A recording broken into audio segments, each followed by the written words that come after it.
Hi everyone, welcome back to my channel study with Ashish. तो जैसा कि आप सभी जानते हैं, माननीय बीपीएससी चेयरमैन साहब ने अभी एक ट्वीट किया है 10-5 मिनट पहले, जिसका मैं पूरा आपके सामने रखूंगा कि उन्होंने क्या ट्वीट किया है। लेकिन उन्होंने जो ट्वीट करके बताया है उसमें बताया है कि एससी फीमेल और एससी मेल पे फीमेल को ला दिया गया है, जबकि बहुत सारी कंडीशन थी उसमें। तो इसको पूरा पढ़ेंगे और इसको हम समझेंगे किस प्रकार और क्यों आखिर ऐसा करा गया और ये इसको करने की आवश्यकता क्या थी जब आपके पास कैंडिडेट्स उपलब्ध थे पर्याप्त मात्रा में। इसी के साथ साथ और सारी चीज़ें बात करेंगे कि रिजल्ट्स में इतनी गड़बड़ी होने के बावजूद रिवाइज्ड क्यों नहीं किया जा रहा है, फिल्ट्रेशन क्यों नहीं हो रहा है, रिजल्ट 100% सीट पर बात क्यों नहीं हो रही है। इन सारी चीज़ों पर हम बात करेंगे। अभी तक आपने मेरे चैनल को सब्सक्राइब नहीं किया तो कर लीजिए, वीडियो को लाइक करिए, ऐसे ही अपना सपोर्ट करते रहिए। तो सबसे पहले अभी मैं पढ़ के बताता हूँ, उसके बाद इसको ब्रीफली समझेंगे कि क्या मतलब है इसका।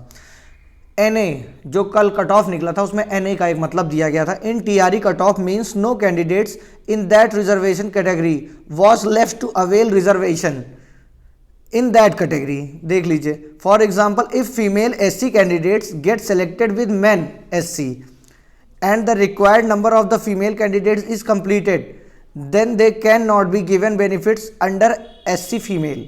और हिंदी में इसका मतलब समझ लीजिए, फिर मैं आपको इसका पूरा मतलब बताता हूँ। TRE कट ऑफ में NA का मतलब है कि उस आरक्षण श्रेणी में कोई भी उम्मीदवार उस श्रेणी के आरक्षण का लाभ उठाने के लिए नहीं बचा था। उदाहरण के लिए, यदि महिला SC उम्मीदवार का चयन पुरुष SC के साथ हो जाता है और महिला उम्मीदवारों की आवश्यक संख्या पूरी हो जाती है तो उन्हें SC फीमेल के तहत लाभ नहीं दिया जाएगा। सबसे पहली बात तो मेरा इस ट्वीट के बाद ये सवाल है माननीय अध्यक्ष महोदय से सीधे सीधे कि जब मेल और फीमेल का क्वेश्चन पेपर अलग अलग आया था तो क्यों हॉरिजॉन्टल रिजर्वेशन होने के बावजूद भी आपने फीमेल को मेल के सीट्स पर सेलेक्ट किया। सिलेक्शन गलत नहीं है किसी का, मैं ये नहीं कह रहा हूँ, लेकिन जब हॉरिजॉन्टल रिजर्वेशन लागू होते हैं कहीं पे तो वो सब अपनी अपनी सीट्स पर फाइट करते हैं। इवन आपने मेल और फीमेल को भी कैटेगराइज कर दिया, मतलब अलग कर दिया, डिफरेंस। मेल का पेपर अलग लिया है आपने, फीमेल का अलग। तो किस प्रकार से मेल कैंडिडेट्स के पास फीमेल सीट्स, मतलब फीमेल कैंडिडेट मेल कैंडिडेट के सीट्स को भर रही हैं और भर भी रही हैं अगर आपके पास क्वालिफाइंग परसेंटेज के कैंडिडेट्स ना मिल रहे होते तब ये भरा गया होता और ये ट्वीट आया होता तो शायद ही कुछ समझदारी भरा कदम लगता या हमारे लोग के समझ में आता। ये चीज़ें हमें बिल्कुल नहीं समझ में आई। कृपया आप ही इसको एक्सप्लेन करिए, क्योंकि आप छोटी छोटी बातों को तो ट्वीट कर देते हैं, लेकिन जो गंभीर मुद्दे हैं जैसे एस्टेट वाले मामले में आपने कह दिया संशोधन का मामला है, बिना एस्टेट पास हुए कैंडिडेट आ गया, जो कैंडिडेट सीटेड फेल हो गया उसके लिए आपने बताया कि मैंने फिल्ट्रेशन व्यवस्था रखी है। अगर फिल्ट्रेशन व्यवस्था है तो आपने 80,000 पदों पर क्यों नहीं नियुक्ति बहाली की उसी समय? कट ऑफ भले थोड़ी नीचे जाती तो उससे आपको कोई समस्या आ जाती। आपको लगता है गुणवत्तापूर्ण शिक्षा के ऊपर कोई सवाल उठ जाता? अगर ऐसी ही बात थी तो आपने इतने दिन तक रिजल्ट पेंडिंग में क्यों रखा था बीएड को लेके? क्योंकि तब तो डीएलएड क्लियर था। तो ये सारी चीज़ें घोल मेल करके आप सभी लोग, एक जो शिक्षक थे पहले से नियोजित, उनको फिर से शिक्षक की बहाली देकर एक सीट भर देना, मतलब नंबर ऑफ वैकेंसी को ज़्यादा दिखाना और अपने आप को ये प्रदर्शित करना कि हमने बहुत ही बड़ा काम कर दिया और 93% सीटों पर हमने दे दिया है, मतलब 93% पर हमने अलॉट कर दी हैं सीटें। ये सरासर एकदम गलत है। अगर किसी भी प्रकार आपको कैंडिडेट, चाहे SC की बात नहीं है, ये जनरल में अगर फीमेल मेल की सीट पर आ जा रही हैं तो ये तो नाइंसाफी हुई ना मेल फीमेल के साथ। तब आपको नॉर्मलाइजेशन करना था इस पे कि उसी के साथ हम करेंगे, तो नॉर्मलाइजेशन करके आप नंबर लाइए। जो उसमें आ रही हैं उनको उन सारे कैंडिडेट्स को नॉर्मलाइज मत करिए, लेकिन जो कैंडिडेट्स मेल पे आ रही हैं, और पहली बात मेल पे आना ही नहीं चाहिए जब आपके पास इतनी सीट अवेल हैं और आप खुद कह रहे हैं कि हमारे पास उपलब्ध मात्रा में सीट्स थी, उपलब्ध मात्रा में कैंडिडेट से, और कट ऑफ से तो एकदम क्लियर पता चल रहा है कि 67 के आज 67 पे भी कितने कैंडिडेट्स का नहीं हुआ है जनरल में। ऐसे ही सारी कैटेगरी देख लेंगे तो सबका उदाहरण है। और इसी के साथ साथ इतनी ज़्यादा गड़बड़ी देखने को मिल रही है कि जो कैंडिडेट 75 नंबर पा रहे हैं और लैंग्वेज पेपर में भी 60-61 प्लस नंबर है, उनका सिलेक्शन नहीं हुआ है। किस प्रकार से? इसका जवाब तो कोई दे सकता है तो माननीय अध्यक्ष महोदय सिर्फ और सिर्फ आप दे सकते हैं। कैंडिडेट्स इतने परेशान हो चुके हैं जिसकी कोई इंतहा नहीं है, और आपके अखबार में रोज निकल रहा है कि हम दूसरी वैकेंसी में तैयारी कर रहे हैं। उसी प्रकार से अगर आप 70,000 वैकेंसी फिर से निकाल रहे हैं तो उसमें 35,000 अगर नियोजित शिक्षक को फिर से शिक्षक बना देंगे तब तो कट ऑफ ऑब्वियस सी बात है उसमें भी जाएगी। आपकी तो 100 नंबर पहुंचा देंगे, आप कट ऑफ 80 के आसपास पहुंच जाएगी, क्योंकि 6 to 8 में बीएड भी रहेगा। तो माननीय महोदय जी, ये सरासर अन्याय है कैंडिडेट्स के साथ, और ये बहुत ही गलत है। इसके लिए मैं शिक्षा विभाग, बिहार राज्य सरकार सबसे वो करता हूँ, रिक्वेस्ट करता हूँ कि इस पर एक बार फिल्ट्रेशन किया जाए। जो कैंडिडेट जिस पर फाइट कर रहे हैं उसमें उनको लड़ाया जाए, क्योंकि देखिए फाइट करने का मतलब, लड़ाने का मतलब है कि जैसे मैं मेल एग्जाम दिया हूं तो मुझे मेल के साथ फाइट किया जाए। 45 नंबर प्लस कैंडिडेट एससी का क्यों बैठा रह जाए, जब आपने क्वालिफाइंग परसेंटेज इतना नीचे करके दिया है। एससी एसटी में तो आपने 32% दे दिया है, फिर भी आप 45 नंबर वालों को बाहर कर दे रहे हैं और के फीमेल कैंडिडेट्स की नंबर सीट फुल करके आप उनकी सीट और फिर से खाली छोड़ दे रहे हैं। तो ये सारी चीज़ें सरासर एकदम गलत हैं। कैंडिडेट्स के साथ सीधा सीधा ये अन्याय किया जा रहा है, जिसके लिए मेरे चैनल के माध्यम से मेरी तरफ से ये आवाज़ उठाई जा रही है कि आपको इसको एक बार ध्यान देना चाहिए। जो भी फालतू कैंडिडेट सेलेक्ट हुए हैं, जो आपके साथ सीट वैकेंट हो उस पर, और जो आपने अभी तक जिस पे अलॉट ही नहीं किया, बताइए आपके पास 80,000 सीट थी लगभग और आपने 70,000 ही निकाला और उसमें भी मेल फीमेल को सबको मिक्स करते हुए निकाल दिया।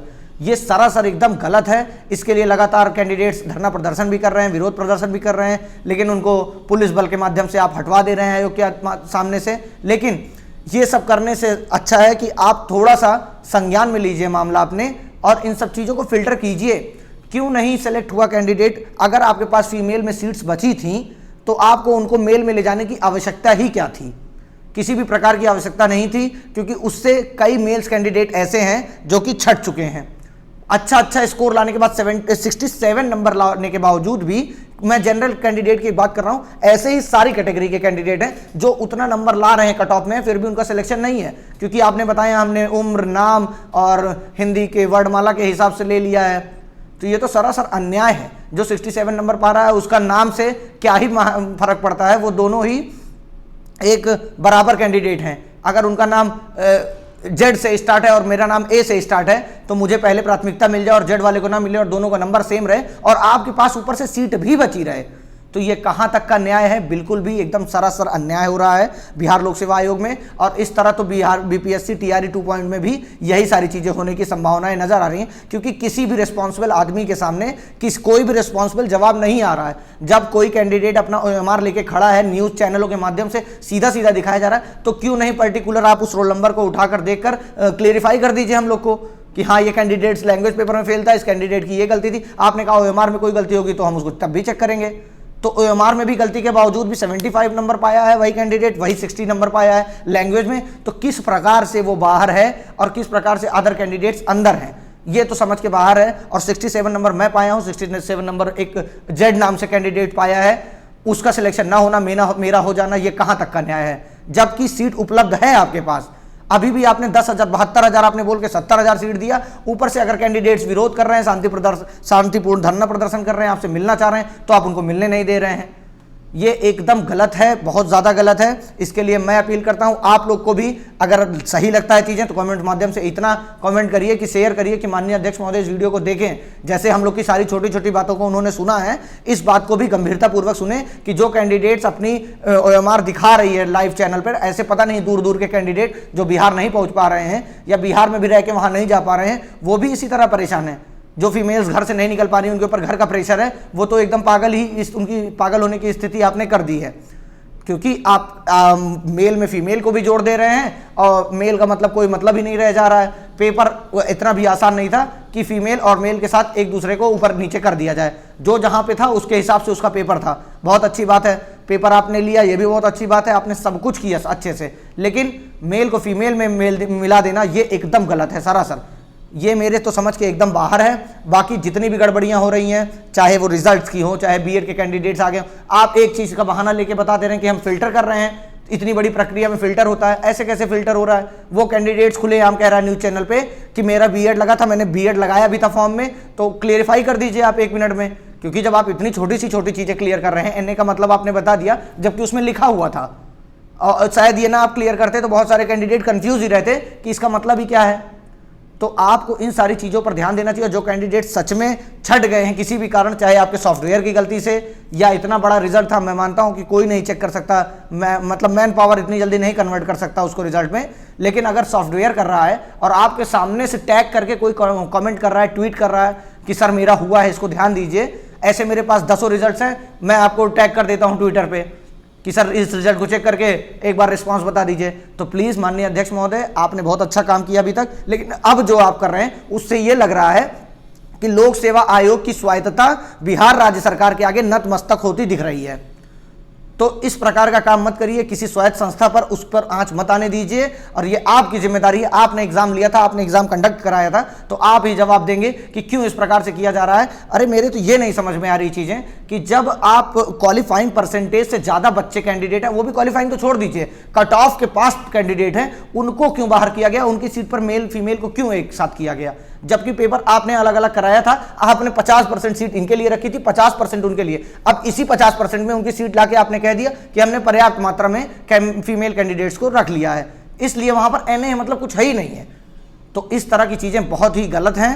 आपको चाहिए कि आप एकदम सही से फिर से रिजल्ट निकालिए, ये मांग करते हैं। जो कैंडिडेट्स हो गए उनको डरने की जरूरत नहीं है, जो अच्छा नंबर लाए उनको बिल्कुल डरने की जरूरत नहीं है। जैसे फीमेल कैंडिडेट अगर 80 नंबर लेके आ रही है तो उसको फीमेल में आप सिलेक्शन दीजिए, क्यों एक पुरुष की सीट आप खराब कर रहे हैं उसमें, चाहे वो जनरल हो, एससी हो, ईबीसी हो, बीसी हो, और पीएच का कहीं पता ही नहीं है कि कट ऑफ क्या है। तो ये सारी चीज़ें एकदम गलत हो रही हैं। इसके लिए मैं भी अपने चैनल से माध्यम से आवाज़ उठाकर ये कहना चाहता हूँ कि कृपया इस पर ध्यान दीजिए। जो कैंडिडेट्स आपके सामने पेश कर रहे हैं, कम से कम उनसे मिलने का मौका दीजिए। इतने बड़े आप अधिकारी हैं, कभी आप भी स्टूडेंट रहे होंगे, तो जो कैंडिडेट इतनी दूर चल के जा रहा है इस उम्मीद से कि माननीय अध्यक्ष महोदय सर से या किसी से मुलाकात हो जाएगी जो एक रिस्पॉन्सिबल होगा, मैं मानता हूं आप बहुत व्यस्त होंगे, आपके पास टाइम नहीं होगा, आपको दोबारा फिर से टीआरई का एग्जाम कंडक्ट कराना है। लेकिन आप कैसे अपने कलीग को कर दीजिए, वहां पर ऐसे किसी कलीग को लगा दीजिए जो एक जिम्मेदार आदमी हो, वो आप तक सारी सूचनाएं ले जाके पहुंचाए, उस पर्टिकुलर रिजल्ट को चेक कराकर आपके सामने रखे। वो सारी बातें क्या आपको नहीं पता होंगी? सारी चीजें पता होंगी, लेकिन आयोग कभी झुकता नहीं है। इसलिए आयोग अपना ऊपर करने के लिए कोई भी गलती को मान नहीं रहा है। और हमारे चैनल के माध्यम से, कई चैनलों के माध्यम से वहां पर इंटरव्यू भी लिया गया, लेकिन इन सब बातों पर अभी तक बात उठाई नहीं गई माननीय अध्यक्ष महोदय के सामने। और जब भी उठाई जाती है तो वो यही कह देते हैं कि वो मेरे पास 4000 ऐसे कैंडिडेट्स हैं जो लैंग्वेज पेपर में एब्सेंट थे या फेल हो गए हैं। तो कोई बात नहीं, जो लैंग्वेज पेपर फेल थे उनका मत सिलेक्शन लीजिए, लेकिन जो 67 नंबर पाके सेम वर्डमाला में है तो फीमेल की सीट को फीमेल पर एडजस्ट कीजिए और मेल के साथ उनका भी सिलेक्शन लीजिए। और जो सीटें बची हैं, लगभग 20-22-25 हज़ार सीट आसपास मेरे हिसाब से खाली होने वाली हैं, क्योंकि 10,000 पहले से और 10-12 हज़ार ही इसमें से छट जाएंगे डीवी में से। तो उतनी सीट्स पर सिलेक्शन लीजिए और मेधा सूची जारी कीजिए। और मेधा सूची में इस बार थोड़ा सा महोदय ध्यान देंगे कि फीमेल को मेल में मत इंक्लूड करिए, क्योंकि एक परिवार की पूरी जिंदगी जुड़ी होती है किसी एक कैंडिडेट्स के। आप भी स्टूडेंट थे, कभी आप भी जानते होंगे, अगर उस स्थिति में रहे होंगे, एक मध्यम वर्ग का परिवार या जो नीचे से जो टीचर बनने की स्थिति में होते हैं, वो सिर्फ ये सोचते हैं, उनका एक आध घर का बच्चा बन जाता है, सरकारी या मतलब सरकारी नौकरी में आ जाता है, पूरा परिवार उनका संभल जाता है। लेकिन आप मेल फीमेल को जोड़ देंगे तो वो फीमेल कैंडिडेट्स उसके ऊपर क्रॉस कर जाएगी और वो बाहर छट जाएगा लिस्ट से। तो मेधा सूची दोबारा जो जारी हो उसमें फिल्ट्रेशन का ध्यान रखा जाए, मेरे चैनल से यही माध्यम से कहा जाता है। बाकी जो कैंडिडेट्स आप तक पहुंचने का प्रयास कर रहे हैं कि मेरा मेरिट लिस्ट में 75 नंबर है, 80 नंबर है, कट ऑफ से ऊपर है, उनको तो कम से कम आपको एक बार सुनने का मौका अवश्य देना चाहिए, क्योंकि हमारे देश के प्रधानमंत्री भी जनता दरबार में बैठते हैं। तो आप तो एक सेवक हैं, सिविल सर्वेंट हैं, तो आपसे निवेदन है कि आप जो ऐसे कैंडिडेट्स आ रहे हैं उनके साथ नाइंसाफी ना होने पाए बिल्कुल भी। मेरे पास कई कैंडिडेट्स का प्रूफ भी है, मैं आपको स्वयं टैग करूंगा, हो सके तो ध्यान देकर इस पर एक बार रिप्लाई करने के जरूर प्रयास करिएगा। बाकी आप सभी लोग ऐसे ही वीडियो को लाइक शेयर करते रहिए और कमेंट ज़्यादा से ज़्यादा करिए कि आपकी क्या मांग है। आप अपनी राय बताएंगे मुझे कमेंट के माध्यम से, तो मैं आप सबकी मदद करने के लिए तत्पर रहूंगा किसी भी प्रकार से। काफ़ी लोगों को कहना है कि मैं क्यों नहीं जाता हूं वहां पे, तो मैं इसके लिए आपको एक जवाब दे देता हूं कि मैं रहता दिल्ली में हूं, मैं मुझसे जो हो सकता है उतना मैं आपके लिए कर देता हूं, जितना निष्पक्ष होकर बोलना रहता है वो मैं बोल देता हूं। लेकिन अब आप मुझसे कहेंगे कि मैं अपना सारा काम छोड़ के वहां पर जाऊंगा लोक सेवा आयोग अध्यक्ष से मिलने, वो मिलेंगे ही नहीं, तो इस प्रकार का काम नहीं हो पाएगा। मैं दिल्ली में रहता हूं, यहां से मुझसे जितना हो सकता है मैं आप सभी के लिए करता हूं, करता रहूंगा और पीछे करता आया हूं। उसके गवाह हैं हजारों कैंडिडेट्स, 3-4 हज़ार से ज़्यादा कैंडिडेट्स मुझे कॉल करके पर्सनली बताए हुए हैं कि मेरा सिलेक्शन हो गया है, बहुत बहुत थैंक्स सर। तो ये सारी मेरी सूचनाएं और मेरे माध्यम से जो वीडियो से आप लोग को जानकारी मिलती है उससे हिसाब से वो सिलेक्ट हुए हैं। अगर आप भी सिलेक्ट हुए हैं तो कमेंट सेक्शन में बताइए कि मैंने आपकी किस प्रकार से मदद की। लेकिन मैं चैनल के माध्यम से कह सकता हूं, मैं अपनी आवाज़ वहां तक पहुंचाने का प्रयास कर सकता हूं, लेकिन मैं अभी फिलहाल वहां जाने की स्थिति में नहीं हूं। तो आप लोगों को किसी को भी इसमें बुरा लगने की जरूरत नहीं है। तो चलिए इस वीडियो में इतना ही, मिलते हैं नेक्स्ट वीडियो में। मुझे फॉलो करते रहिए ऐसे ही, टेलीग्राम पर लिंक नीचे होगा उसको फॉलो कर लीजिए किसी भी अपडेट के लिए, वहां पर अपडेट्स तुरंत मिल जाती हैं। Thank you so much.